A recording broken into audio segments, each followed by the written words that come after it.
Selamat datang di Ngalor Ngalbum Horor. Gimana kabarnya dulur-dulurku setanah air? Gak kerasa habis ini puasa ya lur ya? Buat kamu yang hobi mokel, nahan lapar aus susah tapi nahan status jomblo kok bisa lama. Balik mana ambil aku Icang, dan kali ini kita akan mengalur film yang lagi viral-viralnya lur, dan banyak juga yang request karena emang secakep itu filmnya, yaitu The Housemaid tahun 2025. Bergenre thriller misteri drama, film ini mengisahkan tentang seorang pembantu yang baru saja diterima kerja oleh keluarga kaya raya. Namun pembantu ini baru sadar jika ada yang aneh dengan ibu majikannya. Jadi langsung aja kita ke requestan pertanyaan sembelihe dari dulurku. Saya Arul ya. Cak mau nanya, kalau misalkan puasa terus mandi, nggak sengaja gayungnya ketelan, itu batal nggak ya? Udah pernah coba belum Anda? Belum kan? Kalau belum tak bantunya masukin sini ke mulut mulur. Monggo sketsakan. Millie Calloway adalah wanita cantik nan semelehoy yang karena butuh biaya untuk hidup, Millie pun melamar menjadi pembantu di rumah keluarga Winchester yang kaya raya, yaitu Nina, suaminya Andrew, dan anak mereka Sissy yang berlokasi di Great Neck, Long Island, New York, Amerika. Sesampainya di rumah mewah tersebut, Nina pun membaca CV Millie yang memiliki gelar sarjana dan sudah banyak pengalaman kerja. Maka dari itu Nina kembali memastikan apakah Millie benar-benar ingin menjadi pembantu di sana, dan Millie pun menjawab jika dia menikmati kerja sebagai pembantu di keluarga yang tepat. Lalu Nina pun menjelaskan apa-apa saja tugas yang harus dilakukan oleh Millie nantinya, seperti bersih-bersih, memasak, sekaligus membantu mengurus Sissy yang masih berusia 7 tahun dan hobi nari balet. Setelah itu Millie diajak berkeliling rumah agar mengetahui situasi di sana, seperti ruang keluarga, ruang santai, tempat favorit Andrew, kamar-kamar, dan ruangan-ruangan lainnya lur. The upper living room, which barely ever used, to be honest. Andrew's man cave, but you are welcome to use it anytime you want. This is Cece's. Andrew even made a little version of our house. Andrew sendiri bekerja di bidang teknologi, dan dialah yang mendesain serta memperhatikan detail rumah itu sejak awal pembangunan.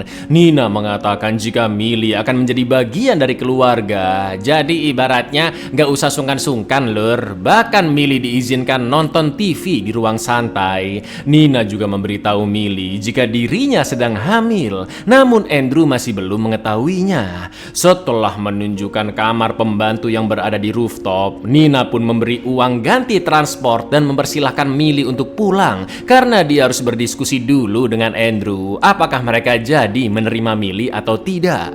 Namun saat OTW pulang, Millie tidak yakin dia diterima, apalagi jika ketahuan isi CV-nya bohong semua lur. Ya, Millie tidak memiliki gelar sarjana, tidak memiliki pengalaman kerja, dan sehari-harinya tinggal di mobil serta mandi di toilet umum. Itu pun cuma ngelap-ngelap kelek sama badannya aja lur. Hari demi hari pun berlalu, Millie terus mencari lowongan kerja lain dan sempat ditegur oleh polisi karena tidak boleh tidur di area tersebut. Sampai akhirnya Nina menelpon untuk mengabarkan jika Millie diterima kerja hari itu juga. Betapa senangnya Millie mendengar itu dan segera OTW ke rumah keluarga Winchester. Sesampainya di sana, Millie sempat bertatap-tatapan dengan tukang kebun bernama Enzo yang sedang membetulkan lampu. Namun anehnya ketika masuk ke dalam rumah lur, kondisinya sangat amat berantakan, tidak seperti sebelumnya ya kan. Dan inilah pembantu.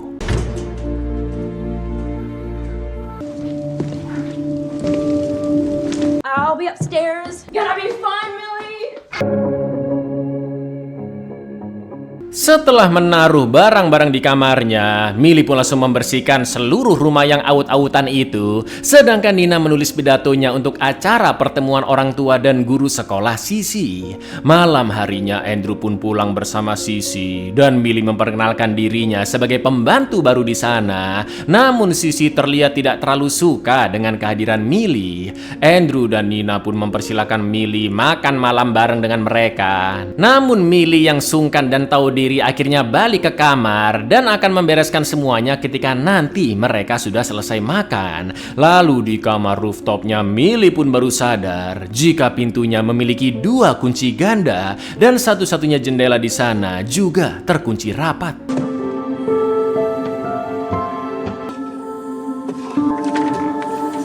Tak lama kemudian Nina datang mengantar makanan dan menjelaskan bahwa jendela ditutup serta pintu diberi kunci ganda karena dulunya kamar itu tempat penyimpanan berkas-berkasnya Andrew. Nina pun berjanji akan memperbaiki jendela serta memberikan kunci di pintu kamar agar bisa lebih privasi. Selain itu Nina juga memberikan HP Ipong terbaru yang sudah dilengkapi kartu kredit agar Millie bisa membeli gas LPG, galon dan kebutuhan lainnya lur. Millie pun merasa sangat beruntung memiliki majikan yang begitu baik dan menganggapnya sebagai anggota keluarga.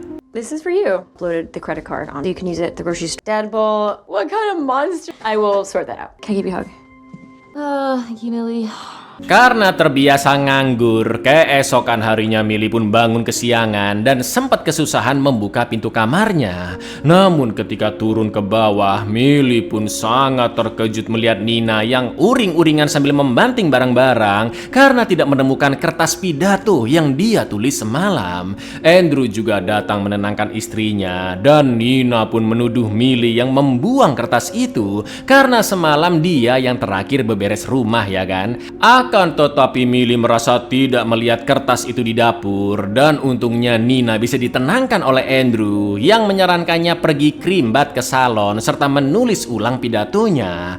Nina pun mengatakan ke Millie agar lebih berhati-hati ke depannya dan sebagai pembantu baru Millie pun hanya iya-iya aja minta maaf dia lur meski tidak merasa menghilangkannya. Begitu Nina pergi, Andrew mengatakan jika akhir-akhir ini emosi istrinya sedang labil, namun Millie tidak mempermasalahkannya dan lanjut beres-beres rumah. I don't know what's been going on with her lately. She emotional roller coaster.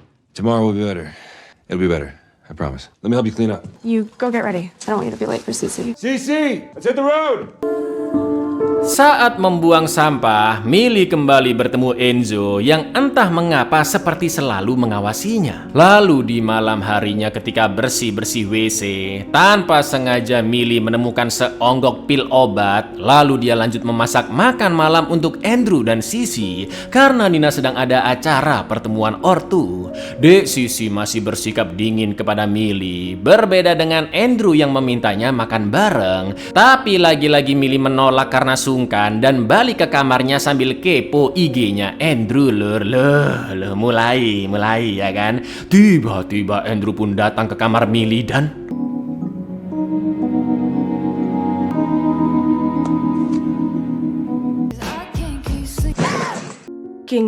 ya, itu hanyalah mimpi lur. Dan ketika Millie nyiapin sarapan, Nina pun memberi kunci pintu kamar rooftop sesuai janjinya. Namun jendela masih belum diperbaiki. Lalu keesokan paginya di hari Sabtu, Millie izin keluar beberapa jam. Akan tetapi Nina melarang karena tidak ada perjanjian seperti itu. Untungnya Andrew membolehkan Millie karena toh hari itu Andrew mengajak Sisi jalan-jalan ke taman dan juga mengantarnya ke kelas balet.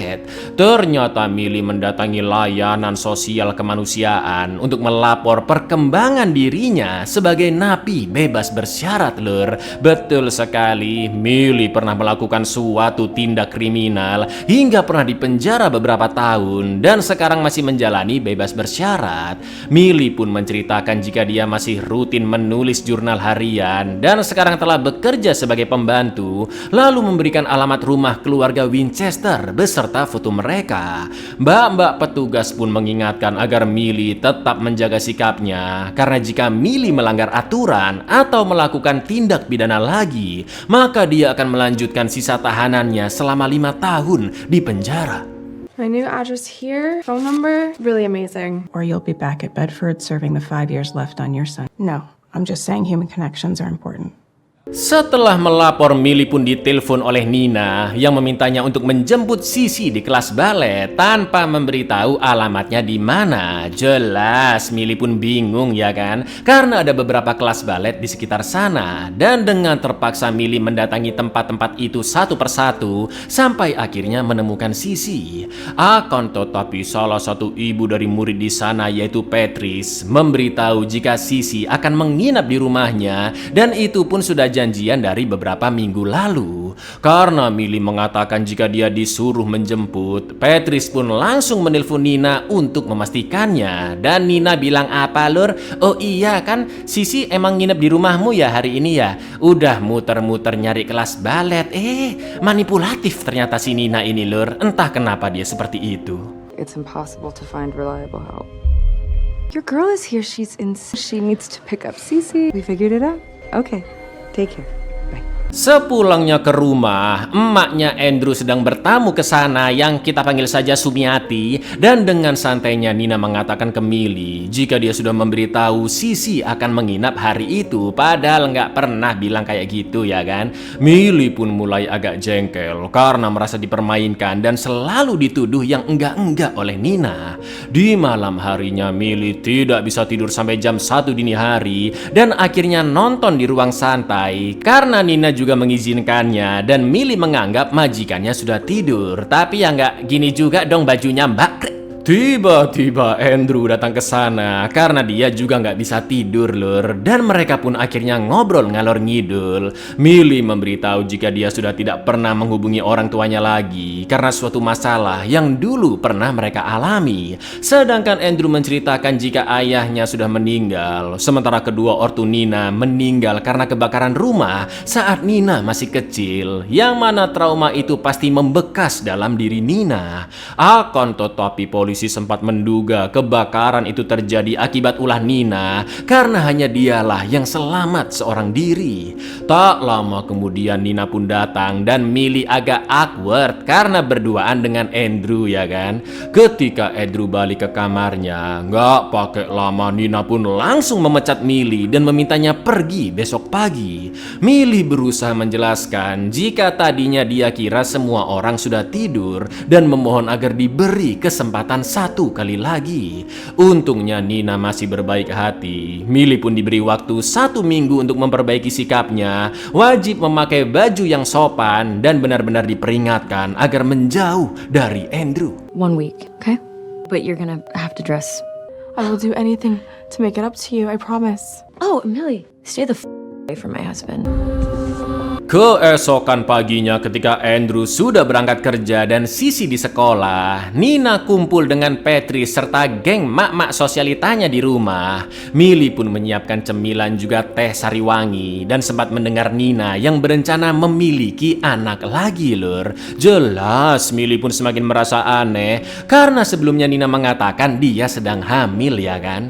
Lalu ketika Nina pergi mengangkat telepon, ketiga temannya langsung membicarakan Nina yang fisiknya dianggap tidak terawat lagi dan dia tidak seharusnya bisa mendapatkan pria sesempurna Andrew karena dulu sebelum menikah Nina adalah orang miskin lur.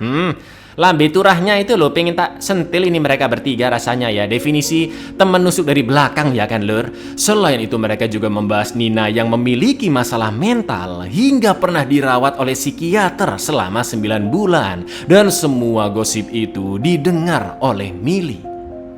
How many months she spent in that awful cycle? 9 months. Time when they got married. She'll be sleeping on the street if she shit together. He's so hot. He is, and especially because they're tight prenup. I do not know how he. Because he... What I miss? Millie pun menulis di jurnal hariannya bahwa Nina adalah sosok manipulatif sampai berbohong tentang kehamilannya dan betapa sabarnya Andrew menghadapi Nina selama ini. Lalu di hari Sabtu, Sisi pun dititipkan ke Millie karena Andrew dan Nina harus menghadiri pertemuan. Begitu majikannya pergi, Millie yang penasaran langsung mengecek obat-obatan Nina yang salah satunya adalah haloperidol untuk mengobati psikosis akut. di mana penderitanya sering berhalusinasi, kebingungan, dan pikirannya juga kacau, yang mana kondisi itu disebabkan oleh trauma, stres berat, atau kondisi-kondisi medis tertentu. Saat itu juga Millie pun menelpon kenalannya untuk menanyakan lowongan kerja apapun karena dia ingin resign dari sana. Kebetulan Sisi mendengar percakapan itu dan Millie pun beralasan bahwa Sisi pasti salah dengar. Untuk pertama kalinya mereka berdua pun ngobrol-ngobrol dan Millie juga menemani Sisi main rumah-rumahan, yang mana mainan itu adalah miniatur dari rumah tersebut lur. Akan tetapi Sisi sempat mengatakan jika Millie seharusnya tidak berada di kamar rooftop. Juice, please. Don't spill. Juice is a privilege. Very special to me. You need to stay out of the attic. So do you. Tak lama kemudian Andrew dan Nina pulang, namun terlihat Nina yang menangis sambil marah-marah. Andrew pun menjelaskan ke Millie jika sebenarnya dia ingin memiliki banyak anak dan sudah bertahun-tahun lamanya mencoba. Namun ketika tadi mengecek kesuburan rahim Nina, dokter pun menyatakan bahwa Nina mandul lur. Lalu Andrew memberitahu bahwa Sisi bukanlah anak kandungnya, melainkan anak Nina dengan mantan suaminya. Dan meski begitu Andrew tetap tulus menyayangi Sisi. Saat dini hari Millie pun terbangun karena mendengar banyak barang pecah dan Nina sedang ribut dengan Andrew di kamarnya. Merasa khawatir Millie pun langsung mendatangi kamar majikannya dan ngerinya Nina membuka pintu sambil membawa pecahan kaca yang penuh darah. Untungnya Andrew ternyata baik-baik saja dan darah itu berasal dari tangan Nina yang menggenggam beling terlalu kuat. That I don't deserve, that I belong in a nut house. Andrew, are you okay? Wrap this around your hand. Alive and well.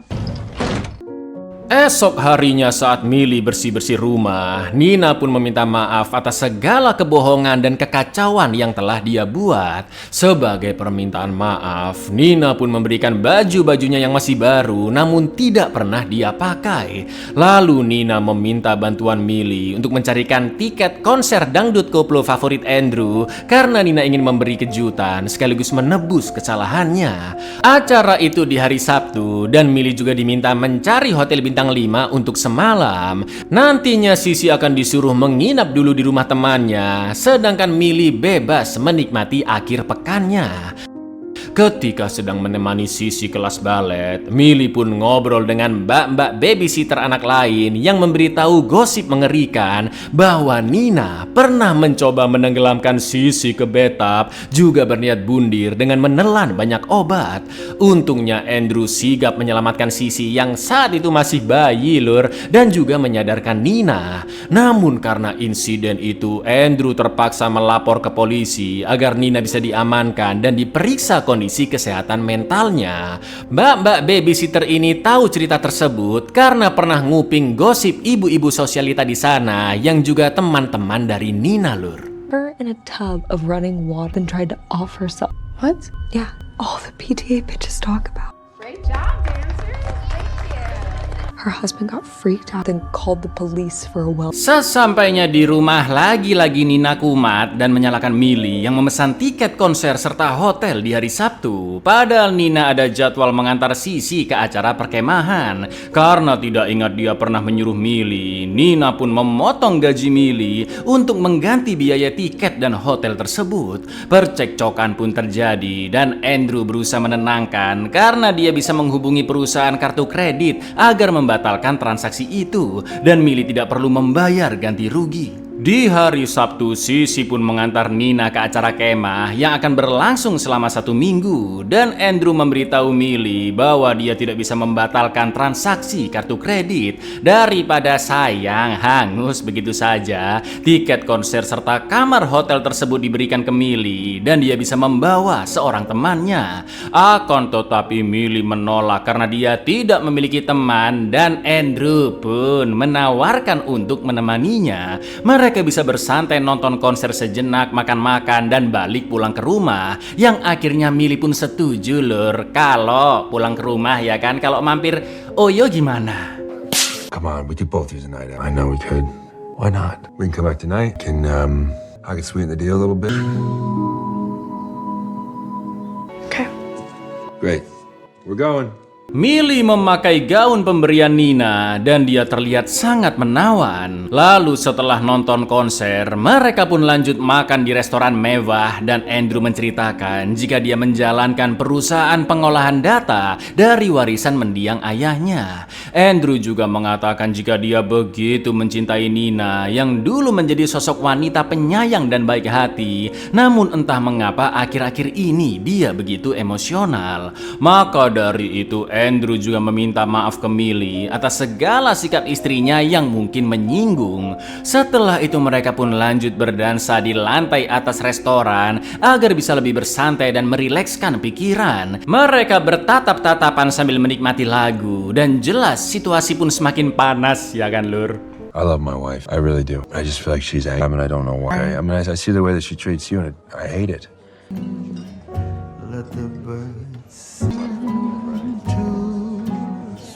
I think we got a problem. Tanpa sadar mereka sudah jalan hingga larut malam dan Andrew pun menyarankan agar mereka nginep di Oyo karena lokasi rumah terlalu jauh. Andrew dan Millie pun tidur di kamar terpisah yang berseberangan dan pastinya Millie sempat berpikiran untuk melakukan sesuatu yang diinginkan. Millie pun berusaha menyadarkan dirinya agar tidak bersikap bodoh karena dia juga masih bebas bersyarat. Sampai akhirnya ketika Millie mengecas HP-nya yang mati, dia pun begitu terkejut mendapat spam miss call dan chat WA dari Nina yang menyuruhnya melakukan ini itu. Saking emosinya karena Millie tidak kunjung merespon chat, tanpa babi bu Nina pun langsung memecatnya. Millie yang galau terpaksa menunjukkan chat tersebut ke Andrew karena dia sangat takut kehilangan pekerjaan. Namun Andrew berusaha menenangkan Millie dan berjanji akan membujuk Nina agar tidak memecatnya. Disinilah momen yang dari tadi kalian tunggu-tunggu, bukan? Di tengah hujan deras dan sunyinya malam, Andrew yang hormon testosteronnya sudah tak terbendung akhirnya mencium Millie dan ya perasololean pun terjadi Lur. Bisa-bisanya Mbak Sydney Sweeney ini ya bener-bener muda, tilinjing di film ini Lur. Astaga. Asik-asiknya stasi loli, asik-asiknya stasi loli. Setelah adu gacor semalaman, Andrew mengajak Millie untuk segera pulang sebelum Nina sampai ke rumah duluan. Millie pun meminta jika ini adalah peraslolean yang terakhir dan Andrew pun hanya bisa berandai-andai bertemu Millie lebih dulu sebelum Nina agar dia bisa menikahi Millie. Lalu sesampainya di rumah, karena Nina masih belum pulang, Andrew pun nekat nambah satu ronde lagi Lur. Bisa berhenti nggak Anda ini?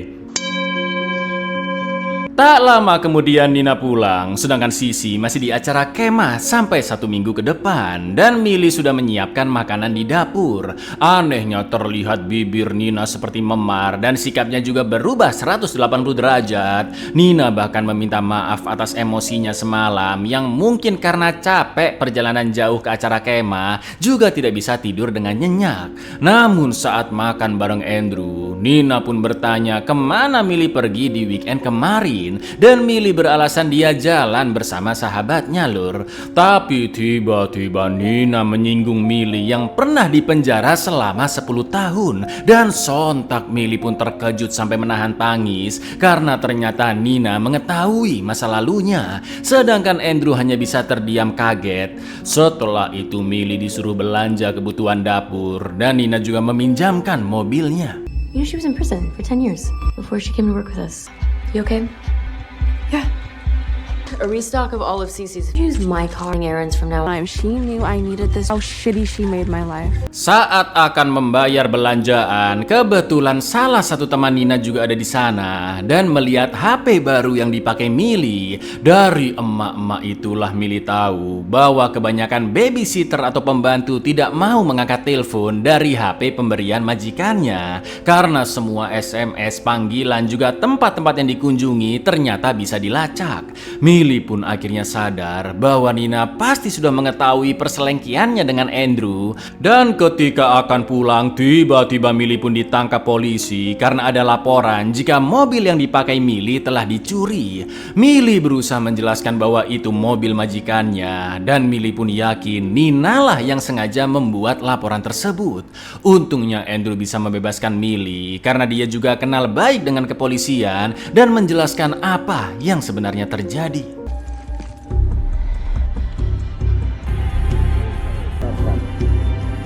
Ketika OTW pulang, Millie ingin menceritakan dengan jujur kasus yang dulu dia alami saat masih SMA hingga membuatnya dipenjara, lur. Namun Andrew tidak mau mendengarnya karena menurutnya itu masa lalu yang tidak perlu diungkit. Lalu sesampainya di rumah, secara terang-terangan Nina pun memberitahu bahwa dia tahu suaminya mengajak Millie jalan saat weekend sampai nginep di hotel dan beraselole. Andrew pun mencoba berkelit dengan mengatakan mungkin pikiran Nina sedang kacau. Akan tetapi Nina tidak menggubris dan berjanji akan menjebloskan Millie ke penjara lagi. Namun Andrew membela Millie, bahkan merasa muak dengan segala perbuatan istrinya yang manipulatif, sering tantrum dan seolah-olah sengaja menghancurkan hidup Millie. Gak pakai basa-basi, Andrew langsung mengusir Nina pergi dari rumahnya, dan jelas Nina pun semakin membenci Millie, lur. Please leave my house. Our house. My house. Your cruelty, it makes me sick. I would like you to leave. You can't do that. No!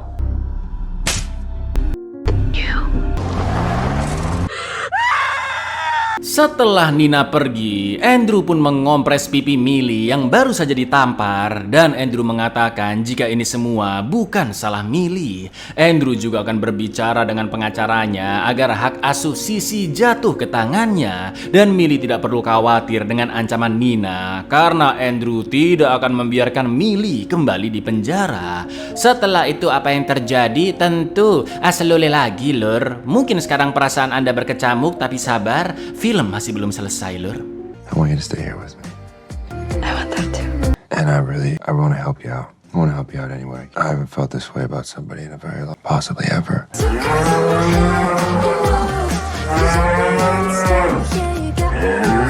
Hari demi hari pun berlalu, sampai akhirnya Millie yang sedang menyiapkan sarapan terkejut ketika melihat Enzo yang menatapnya di pintu, dan piring porselen pemberian Sumiati pun pecah. Saat itu juga Andrew langsung memecat Enzo dan mengusirnya pergi dari sana. Setelah itu Millie diminta membersihkan serta membereskan pecahan piring porselen karena Andrew punya kenalan tukang piring yang bisa merakit bahan porselen seperti itu. Selagi Andrew bekerja, Millie menikmati keindahan rumah tersebut yang bisa dibilang telah menjadi miliknya, ya kan, lur. Namun Millie sempat tertegun melihat miniatur rumah di kamar Sissy karena ada boneka wanita di kasur kamar rooftopnya.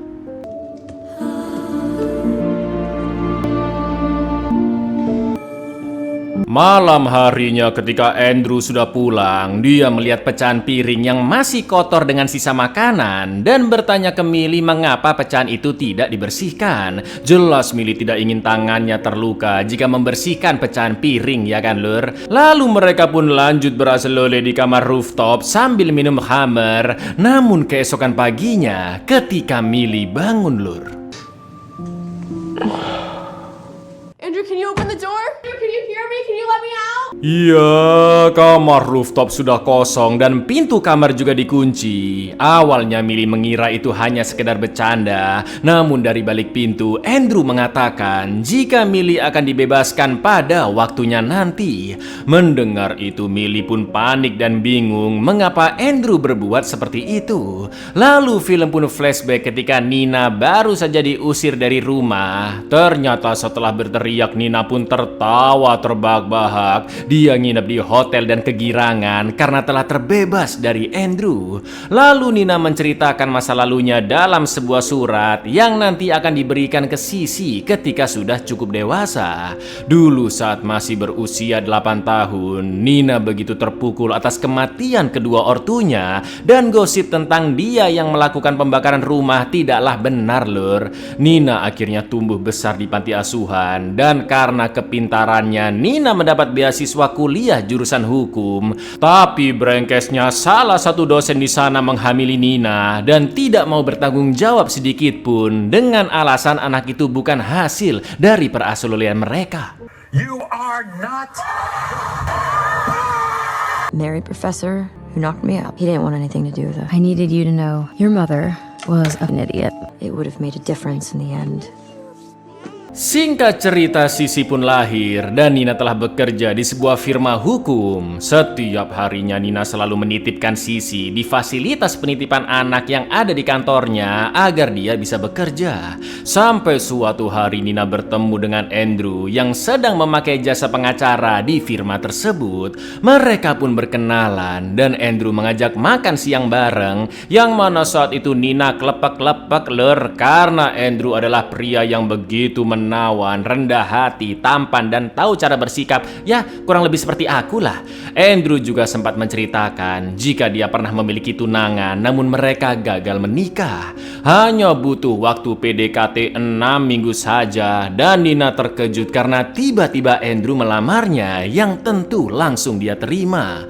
Betapa bahagia dan beruntungnya Nina karena mendapatkan lelaki idaman sesempurna Andrew, juga rumah yang begitu nyaman. Meski Nina masih bertanya-tanya apa yang terjadi dengan tunangan Andrew sebelumnya. Sampai di suatu pagi ketika membuat sarapan, Andrew merasa terganggu dengan akar rambut Nina yang baru tumbuh dan warnanya tidak merata. Nina pun berjanji akan mengecat akar rambutnya hari itu. Namun Nina tidak sempat karena seharian menemani Sisi.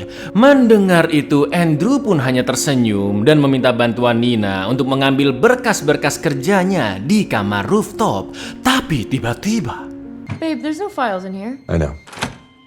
Are you aware of how embarrassing it is to have your wife walking around town with her hair is a privilege and it needs to be cared for? I am very disappointed, Nina. What the f are you talking about? I need you to be better for the both of us. I really do. ternyata dulu Nina juga dikurung di kamar rooftop hanya karena dia lupa mencet akar rambutnya yang tumbuh. Bisa disimpulkan Andrew adalah sosok yang perfeksionis dan suka menggunakan kekuasaannya untuk mendominasi siapapun termasuk wanita. Andrew juga memiliki standar yang kaku dan tidak bisa menerima kelalaian sekecil apapun Nina sengaja dikurung oleh Andrew agar dia bisa memahami kesalahannya, dan menurut Andrew, hukuman tersebut akan membuat Nina menjadi pribadi yang lebih baik. Bukan hanya itu, Andrew memasukkan amplop dari celah pintu dan meminta Nina untuk mencabut 100 helai rambut sampai ke folikelnya atau dasar dari akar rambut. Setelah melakukan itu, Nina harus memasukkan 100 rambutnya ke amplop, dan jika sudah sesuai, Andrew akan membebaskannya. Nina pun berteriak minta tolong, namun rumah itu jauh dari pemukiman dan Andrew juga hanya menyediakan 3 botol air minum kecil tanpa ada makanan. Setelah beberapa hari dikurung dan Andrew juga tidak kunjung membukakan pintu, Nina akhirnya menuruti perintah Andrew, yaitu mencabut 100 helai rambutnya lalu memasukkannya ke amplop. Dan No food, 3 tiny bottles in the closet. Who was this man I married? What had I done to deserve this? Now what choice did I have but to obey this One of the strands didn't have a follicle, so you have to start again. hanya karena 1 helai rambut tidak ada folikelnya, Nina pun diminta mencabut lagi 100 helai rambutnya, dan kali ini harus lebih teliti agar tidak ada kesalahan. Di percobaan kedua, Nina akhirnya dibebaskan, namun kondisinya sudah begitu lemas dan Andrew pun memberikan air minum. Gak pakai lama, Nina langsung turun ke bawah untuk menemui anaknya Sisi. Tapi ternyata Andrew telah memasukkan obat tidur di minuman tadi, dan saat Nina terbangun dari pingsannya, hari pun sudah malam. Betapa paniknya Nina melihat Sisi sudah ada di bathtub dan air sedang mengalir. Namun tepat ketika Nina menggendongnya, polisi pun datang menangkap Nina karena dianggap gangguan mental hingga mencoba bundir dan membunuh Sisi. Nina pun sadar jika ini semua sudah direncanakan oleh Andrew, sang monster biadab yang sangat kejam dan manipulatif. manipulatif agar Nina tidak bisa melapor ke polisi. Nina akhirnya dimasukkan ke RSJ dan selama perawatan Nina tahu tidak akan bisa melawan Andrew. Karena setelah kejadian ini, orang-orang di luar sana bukan hanya memandang Andrew sebagai pria tampan dan sukses, tapi juga suami yang sabar menghadapi gangguan mental istrinya. Setelah 9 bulan lamanya dirawat, Nina yang begitu rindu dengan Sisi terpaksa mengakui perbuatan yang tidak pernah dia lakukan agar bisa diizinkan pulang. Sekarang Andrew benar-benar memiliki kendali penuh terhadap Nina, dan Andrew mengatakan jika keluarga mereka pasti bahagia asalkan Nina mau mengikuti aturannya. Nina juga tidak bisa membuktikan fakta mengerikan itu ke teman-teman geng karena mereka pasti lebih memihak Andrew dan menganggap Nina sebagai wanita gila yang berbahaya. We're gonna be so happy, Nina. As long as you follow the rules. Husband of the year for sticking by his unhinged wife. Andrew had convinced all those that I was crazy. Andrew masih berusaha memiliki anak, tapi Nina yang sudah sangat ilfil akhirnya memasang kontrasepsi IUD ke dokter kenalannya, dan Nina juga kong kali kong dengan dokter tersebut agar memberitahu Andrew jika Nina mandul. Namun penyiksaan Andrew tidak berhenti. Nina masih sering dikurung hanya karena masalah-masalah sepele lur, seperti menumpahkan jus, lupa mematikan lampu, ngupil pakai jempol kaki, dan lain-lain. Ketika Nina berusaha melawan, Andrew juga selalu menunjukkan bahwa dirinya lah yang berkuasa. Di lain sisi, Nina sudah merekrut Enzo sebagai tukang kebun, dan hanya dialah satu-satunya orang yang mengetahui kebusukan Andrew. Bahkan Enzo sempat membantu membuatkan paspor untuk Nina dan Sisi agar mereka bisa kabur. Namun sayang paspor itu ditemukan oleh Andrew, dan dengan cara manipulatifnya Nina pun kembali dimasukkan ke RSJ. Nina sangat kebingungan bagaimana caranya terbebas dari cengkraman Andrew dan mendapatkan hak asuh Sisi, karena semua orang mengira Nina nggak waras ya kan. Nina sempat kepikiran bundir, namun dia mengurungkannya karena tidak mau Sisi diasuh oleh monster seperti Andrew. Sampai suatu hari Nina pun sadar bahwa Andrew memiliki kelemahan, yaitu sangat senang dipuja-puja dan ingin dipandang sebagai pahlawan. Rencana Nina pun dimulai, yaitu dengan merekrut Millie sebagai pembantu di sana. Karena Millie memiliki semua ciri-ciri wanita yang disukai Andrew, yaitu cantik, pintar, berambut pirang, namun hidup sendirian karena diabaikan orang tua serta teman-temannya. Dan Andrew pasti ingin menyelamatkan Millie dari keterpurukan hidupnya. Apalagi Nina mengetahui jika Millie dihukum 15 tahun penjara karena telah melakukan pembunuhan lur, dan sedang masa bebas bersyarat. Nina yakin Andrew pasti akan kepincut dengan Millie lalu melakukan hal yang sama, yaitu mengurungnya. Dan Nina yakin Millie pasti bisa terbebas dari Andrew dengan usahanya sendiri karena dia adalah seorang napi yang tentu akan melawan. All alone in the world, someone he'd want to save. She was in prison for murder. Hiring Millie was the only way I got us both free. Anyone could take care of the situation. It was her. Balik ke masa sekarang lur, Andrew memberitahu kesalahan Millie yang telah memecahkan piring porselen berharga dari ibunya, dan Millie juga tidak membersihkan kotoran makanan di pecahannya. Padahal dulu Sumiati menjaga piring itu dengan sangat baik dan tidak pernah tergores sedikit pun.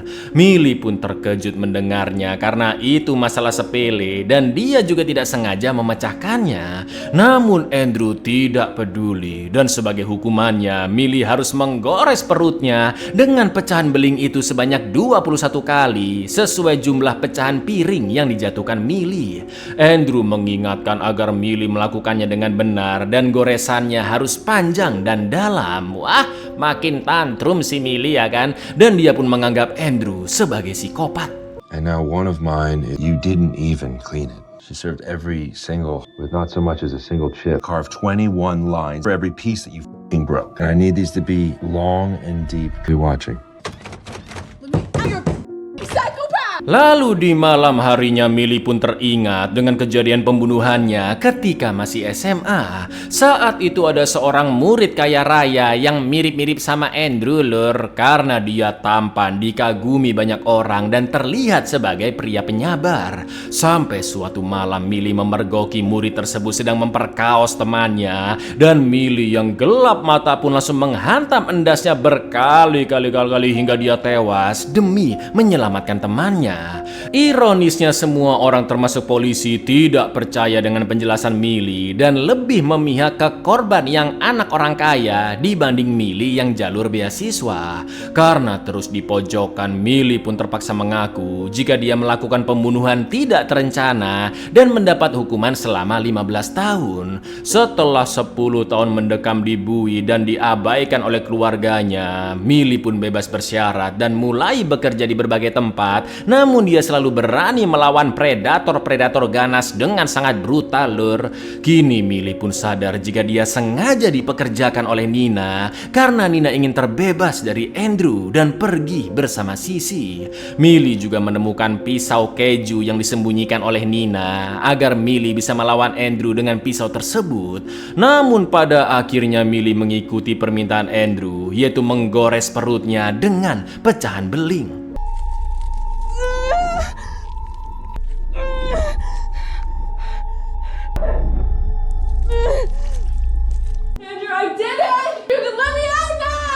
Di lain tempat Nina sedang makan bareng Sissy dan Nina mengatakan jika mereka berdua akan pergi untuk mencari tempat tinggal yang baru. Meski Sissy senang karena ibunya sudah terbebas dari Andrew, namun dia kepikiran dengan kondisi Millie dan menyarankan ibunya untuk mengajak Millie pergi bersama. Keesokan paginya saat Millie terbangun, Andrew sudah ada di depannya dan membolehkan dia keluar karena sudah menyelesaikan hukumannya.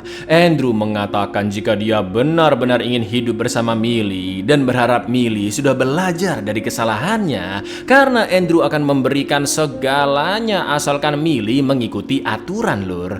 Lalu yang terjadi,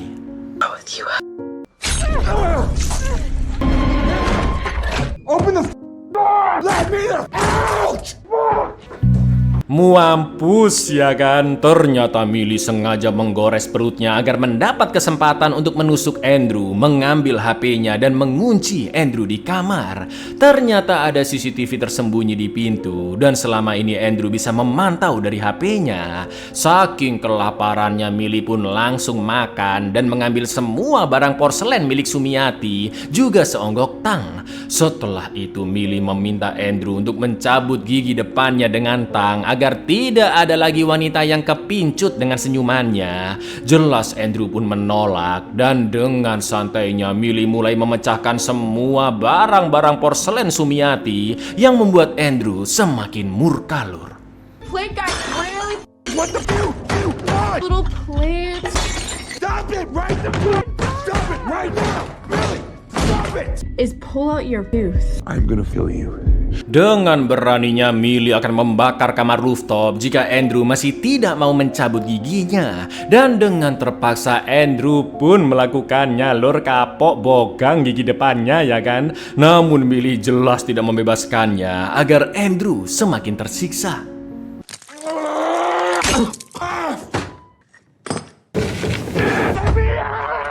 No, Millie.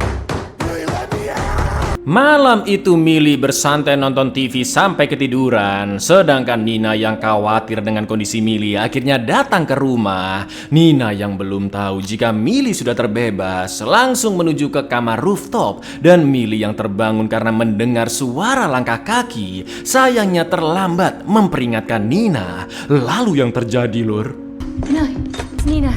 Okay, I'm gonna get you out of here. Nina, what are you doing? I miss you. What are you gonna do, Millie? Millie!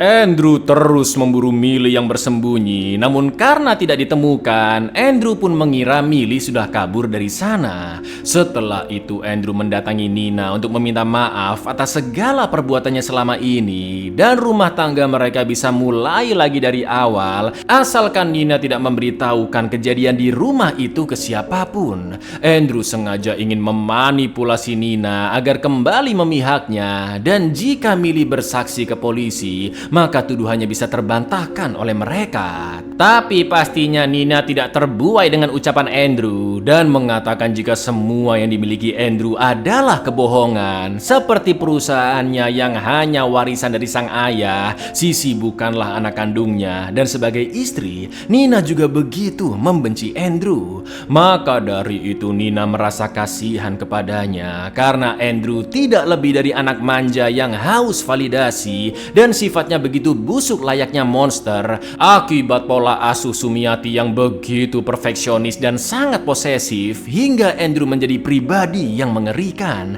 Mendengar itu Andrew pun sangat emosi dan berniat mendorong Nina jatuh ke bawah sampai akhirnya. You know what? I almost feel sorry for you. Everything you have is a lie. Pleasure's all mine. He changed a light bulb. Enzo, it's done. I'm gonna need your cleaning up. Alhamdulillahnya teror mengerikan dari Andrew berakhir dan Nina meminta Millie pergi untuk mencari kehidupan yang baru. Tak lama kemudian polisi pun datang dan Nina menceritakan jika Andrew terjatuh saat mengganti bohlam lampu gantung, sedangkan pembantunya Millie sedang libur hari itu. Mbak-mbak polwan yang menginterogasi pun tidak percaya karena terdapat tusukan di leher Andrew dan giginya juga copot satu. Namun ternyata lur, polwan ini adalah saudari dari tunangan Andrew sebelumnya dan dia tahu bagaimana kebiadaban Andrew. Apalagi sejak pernikahan mereka batal, kondisi mental saudarinya sangatlah kacau sampai sekarang. Maka dari itu Mbak Polwan pun membantu Nina dengan memberi keterangan jika Andrew memang tewas akibat terjatuh. He was engaged to my sister, and she was never the same after that. Seems to me this is household accidents. Pemakaman Andrew pun dihadiri oleh banyak orang yang begitu terpukul mengetahui kematiannya. Sementara itu kepemilikan rumah jatuh ke tangan Nina dan Nina memutuskan untuk menjualnya lalu pindah ke California bersama Sisi.